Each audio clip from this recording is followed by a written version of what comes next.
Вы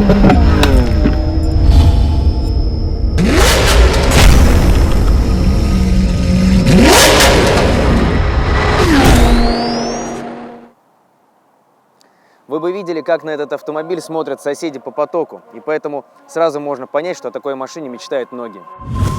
И сегодня давайте разберемся более подробно в этой мечте под названием BMW M6 версии Competition Package. Про экстерьер многого сказать не могу, ибо с ним и так все понятно. Он идеален. Повсеместные граненые формы, атлетичность и мускулистость в каждом сантиметре кузова, красивые бампера, уверенно оформленные патрубки выхлопной системы, современные фары и фонари.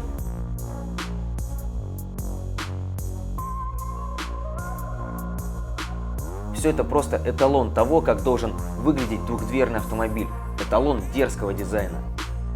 Кстати, насчет цвета. Белый ей, конечно же, к лицу, но есть два цвета, в которых эта машина смотрится действительно сногсшибательно, их можно заказать с завода.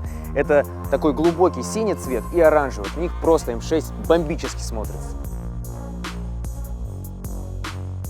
Об интерьере тоже много сказать не получится, ибо эта шестерка на рынке уже давно, и в принципе все вы видели, как тут и чего выглядит. Именно в этой М6 мне понравилось сочетание белоснежной кожи с черной. Ну и, конечно же, карбоновые элементы здесь как нельзя кстати. Ну и сборка, конечно же, на высоте. Все материалы отделки понравились. Молодцы. Пользуясь случаем, хотел бы похвалить мультимедиа в BMW, ибо в автомобилях этой марки управление этой самой мультимедией самое простое и интуитивно понятное среди всех автопроизводителей. Это отличный пример для подражания.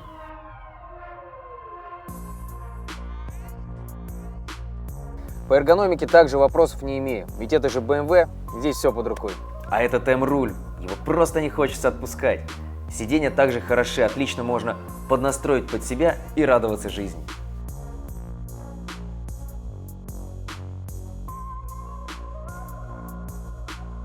Ну что, давайте заводиться и погнали.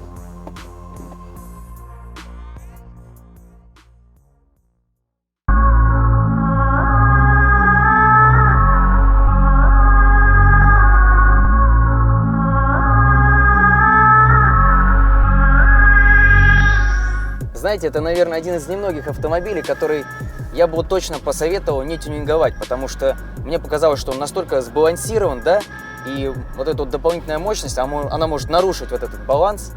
Не знаю, может быть, такое впечатление только после недели вождения и после месяца пилотирования этого болида все-таки мощности окажется немного маловато и попросится какой-нибудь Stage 1. Но, по-моему, очень сбалансированный автомобиль, и вот реально большего ему не нужно.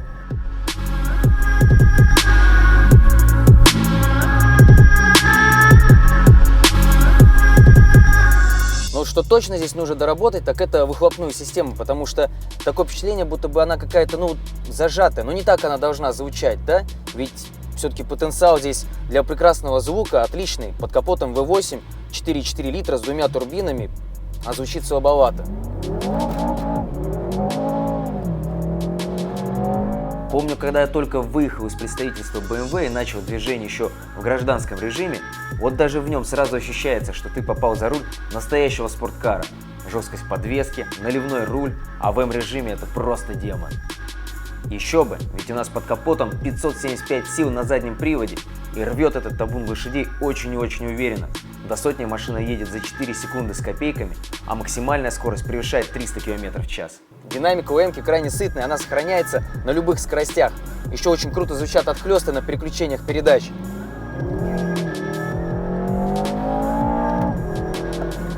Ну их лучше слушать снаружи, конечно, автомобиля, но внутри тоже бывает слышно. В общем, это аттракцион, который точно вам никогда не надоест. Но больше всего мне в М6 понравилась общая сбалансированность автомобиля при этой мощности. Она очень хорошо и понятно управляется, а если начинается занос, то легко и понятно из него выходит при соответствующих действиях. Это настоящий спортсмен, который позволяет понятно управлять своим телом. На руле тут есть две священные кнопки М1 и М2. На каждую из них можно забить определенные настройки М-режима, где, к примеру, система стабилизации может быть полностью отключена или частично, а также задаются настройки рулевого управления, подвески и коробки передач. Лично я настоятельно не рекомендую вам полностью отключать систему стабилизации на автомобилях М-серии. Включайте режим МДМ, в котором система стабилизации позволяет вам пойти в легкий занос, но тут же его глушат и, соответственно, это безопасно для окружающих. А полностью отключать стабилизацию лучше только на автодроме. Подвеска на ней жесткая, в поворотах стоит просто шикарно. Также порадовала обратная отдача на руле. Вы чувствуете каждый сантиметр дороги. С одной стороны, это может утомлять, ибо дороги у нас не везде идеальны. С другой стороны, это спорткар, и для спорткара такая характеристика необходима.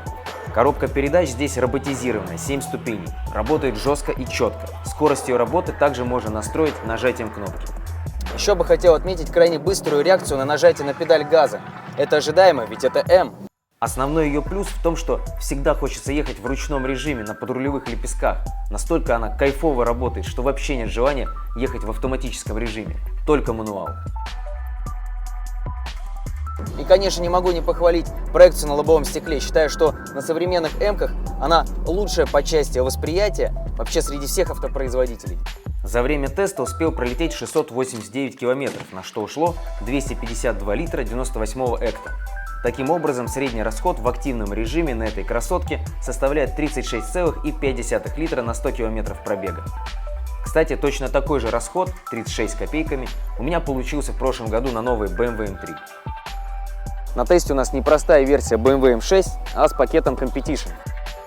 Под капотом у нее бензиновый V8 объемом 4,4 с двумя турбинами, выдает 575 сил и 700 ньютонометров крутящего. Самое время проверить заявленные данные на стенде VS Performance, а также посмотреть на динамику разгона опорой с Logic. Погнали!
Серега, ну что, у нас успешно завершили замеры. Здесь у нас заявлено в М6 560 сил и 680 ньютонометров крутящего. Что у нас получилось?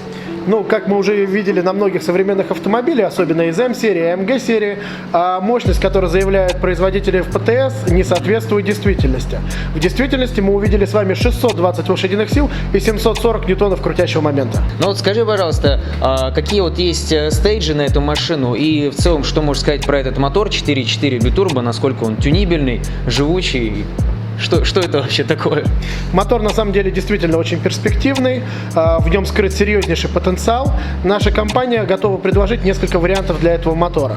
Начиная от Stage 1 и просто корректировки программного обеспечения под пожелание владельца автомобиля, будь то это ежедневная эксплуатация до работы, до дома и обратно, или выезды на трек в качестве автомобиля выходного дня, до подготовки автомобиля на Stage 2+, так называемого с заменой выхлопной системы на прямоточную, установкой даунпайпов, отключением экологии, модернизация программного обеспечения, снятие ограничений максимальной скорости, ну и, в принципе, подготовки автомобиля под любые критерии, которые пожелает владелец. В общем-то, с него можно получить далеко за 800 лошадиных сил. А вот Stage 1, там что примерно по цифрам получается? Ты сейчас сказал про Stage 2, да? 840 сил, там крутящий уже, наверное, за 1000 или к 1000. При Stage 1 мы можем получить цифры, опять же, по желанию и по назначению автомобиля от 720 до 790 лошадиных сил. И это только программное обеспечение, там не нужно какие-то железки вставлять, да? Нет, это не требует модификации железа никакого. Это все достигается за счет программного обеспечения и использования хорошего топлива.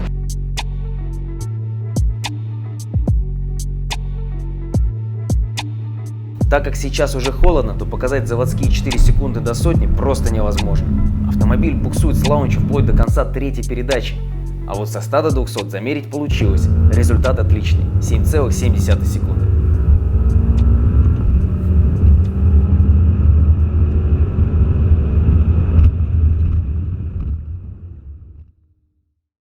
Цены на BMW M6 стартуют с отметки в 7 миллионов 600 тысяч рублей.